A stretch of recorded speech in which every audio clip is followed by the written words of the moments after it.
interesting trip from Colinas to Tejo. From there, I stayed into a campsite in Constantia about 3 nights ago. So I stayed there for like 2 nights because it was a bit rainy. Still is, but now it's becoming a lot more sunnier. I paid about $250 a night, which is great deal. From there on, I then headed to a place called Golega, which I am right now. It's a campsite, it's a municipal campsite of this town. Pretty interesting. Pay like £4 or €4 something. I'm heading into Santarem. I'm gonna go first to Decathlon to find a gas canister. So it's a little bit tricky because in the last 2 nights I've realized there are different types of gas canister. They're all made of propane, gas, butane, but they do vary in terms of how you attach them from the thing that you use to cook. Some of them, you know, you have to poke and then screw.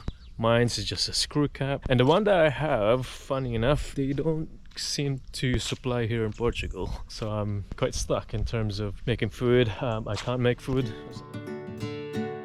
Before I leave, I always make sure that they are dry as much as possible. A lot of the times they don't fully dry because I have to make a move, but if it gets to a certain point where it's kind of just a little bit damp, it's okay because it naturally dries up during the duration of the day. I'd leave it for another 10 to 15 minutes and see from there. And that's the cover for my tent. One's still very wet, probably another 10-15 minutes.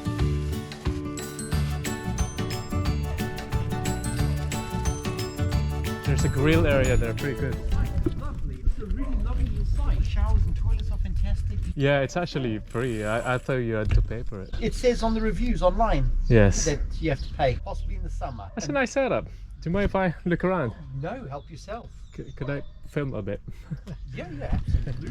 Huh? I want to get one proper van like this. Have a look around, film what you need. Mine's really simple, but I bought it for €2,200. It was a 1-owner van. Oh, yeah? Runs well, it's very economical. And then I spent another $300 or $400 kitting it out. Was it already like a van like this? It was just empty van. Just an empty van? Oh, okay. Completely empty van. So I was doing everything on a budget for the absolute fun of it because I didn't want to throw money at a vehicle. I just done things that people were building, shelf cabinets and shit like that. I was like, I know, I've seen those. And for me it's perfect. Yeah, those things cost so much money too, like so because much. Of, you know, COVID, everyone wants to be out. Absolutely. A friend gave me a solar panel as a gift because I helped her restore her classic Mercedes. So I've got a solar panel up there. It's really good, running through a controller to a massive leisure battery, so the fridge is always ice cold. I got all my phone charging. I got a fan because when I last camped it was 40 degrees. So if you're off the grid, how many days can you last? Until water and food runs out. Only if I'm in the shade of a tree. Yeah. Or under a roof. Trees are the only things that'll cut UV naturally. You got a solar panel like €180, not much, but the inverters, what cost them much? It depends on what they're doing with their inverter. Some big inverters that'll handle up to 3 kilowatts or 5 kilowatt, they're really expensive. I would get one for 1 kilowatt, 1,000 watts. And for a 12 volt application like this, it's enough. Yeah, it's more than enough. Yeah. And they're €80 online. What, the inverters? Yeah, just an inverter. So an inverter just takes your 12 volt and puts it up to 240 volts. Yeah. What else do you need? Like a storage battery, right? Yes, which I have. I have a leisure battery. It's called a leisure. You have 2 batteries. You have the slave, which starts the vehicle, and the leisure, which is underneath that little cabinet. Do you have to have both? Yeah. You can do it with one. Yeah. But then you need a different relay that cuts power off once it goes below a certain voltage, so your vehicle can still always start. So I don't have that concern. I disconnect my battery when this thing's parked, like now it's disconnected. The main starting battery, which is better habit to do. Oh wow, so you don't really need separate one? No, the separate battery is just to start the vehicle. And then you have a second battery, which is storage for everything else you need, for lighting. And all that's run by? Just by one solar panel, everything. I've got really nice lighting from the panel, which is super bright. And the fridge I've had since 2008, so I've had that angle a very long time. I can charge phones and my soundbox. Have you been to, sorry mate, Tasmania? Yes. You have? Yeah, it's awesome. I had 3 months in Australia in 2019, just cruising around. Yeah, it's a good old bus, 40 years old, nearly... It's 40 years old? 1982, yeah. Jeez. Got 570,000 kilometers on the clock. Oh wow. Really economical. I'm using about 7.5 litres per 100 kilometers, which is ridiculous. Same economy. Have they replaced the engine since then? Or? No, it's all original. It's never ever been opened. There was an old man and his brother that bought it brand new in Lisbon in 82. It's a bit rough on the bodywork. It's good that you know what you're doing. I mean, if I just literally seen the bus, I probably like automatically said no. It's too old.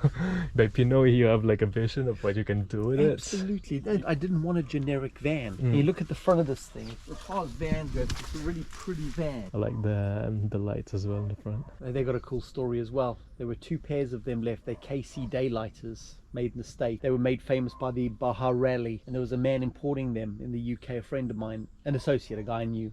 And he said they've stopped production on this model. He said, I got the last 2 pairs. He said, I'm keeping one. He said, I'll sell you the other ones. So I've had them for flipping years. They were on my Land Rover. They went all over Europe. And then when I sold my Landy, I took them off. And then very unluckily in Leblanc in France, I smacked a piece of concrete, broke that one. So only one works? No, they're not even wired in. It's illegal here in Portugal. If you want spotlights, you have to pay the government money to legalize it. It's just stupid. It's just to tax people. Portugal's a very, very bad country for taxing people and vehicles. It's the worst part of the game. Oh, it's what? Taxes. A lot of bureaucracy. Absolutely. Yeah, Portugal's famous for it. They actually pay a fine every year to Brussels, a breaching fine. In the UK, you can do anything as long as it passes an MOT and it's reasonable, doesn't stick out, it's all okay to do. The UK's brilliant. So you're saying like Portugal over-regulates, charge people money for it, and then just pay the fine. It's like a business model. A huge business model. I've stayed in this place called Golega. Now I'm heading to Santarem. It's about 33 kilometers away. So far so good. The weather's looking good. It's a very small town, lovely people. They seem to have everything there except for my butane propane gas. Been looking for it for like 2 days now and I couldn't source it anywhere. I'm hoping Decathlon in Santarem has it. Otherwise I wouldn't be able to cook food.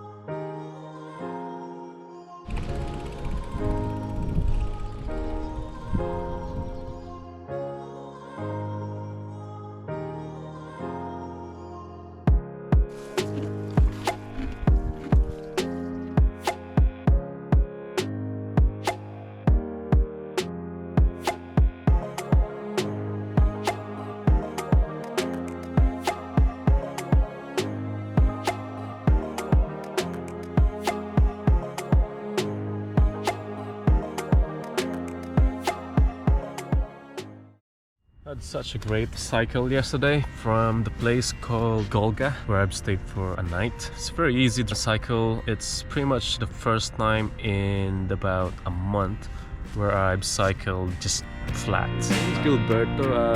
Yeah, he's a farmer in a place very near to Golega. I actually cycled past him, but he was on the phone, so I didn't really say hi.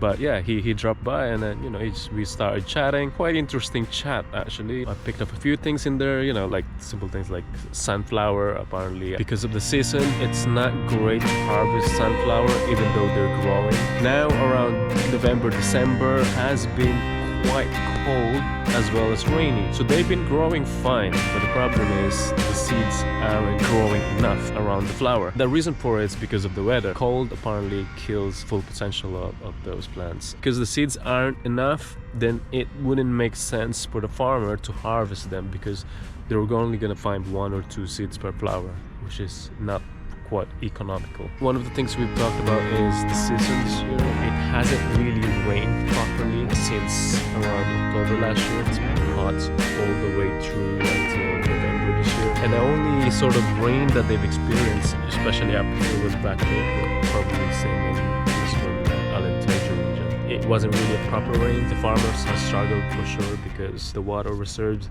has been depleted quite a lot this year. Now, since it rained around late November until around now, it's still been raining. It's actually a blessing because they could accumulate more water reserves. And, it's also great for the trees because trees, as you know, holds water.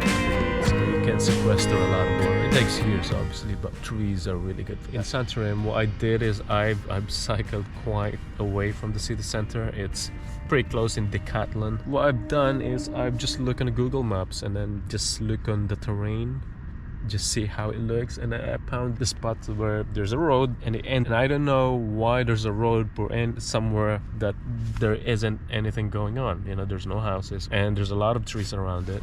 So I've checked it out, and this is what I've found. It's actually quite good.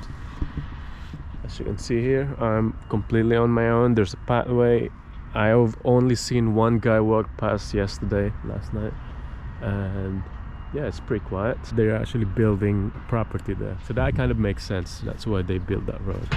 But on the Google Maps, it was just nothing. Surely it was taken probably 2 or 3 years ago. Make breakfast now. What do I have here today? I'm gonna cook this porridge. Put some goji berries on it. I'm gonna cut up some fruits, apple and pear, and there's almond milk and some water. My water's running out, so it's good to have that almond milk.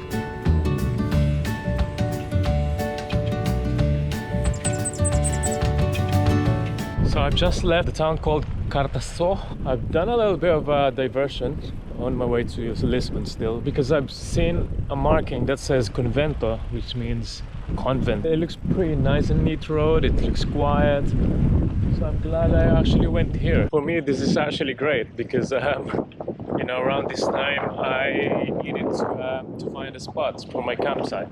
For my camping rather. Little nice detour. Only adds about probably 5 kilometers on my journey. I'm just sort of diverting into another town and then back to the main road that I'm taking. It's called N3. I'm glad to get out of it, because that road has a lot of big trucks, you know. They seem careful, I am careful, but you know what, I'm sort of just increasing the risk. So I thought I'd give it a miss for a bit. Just look at the landscape here. So beautiful.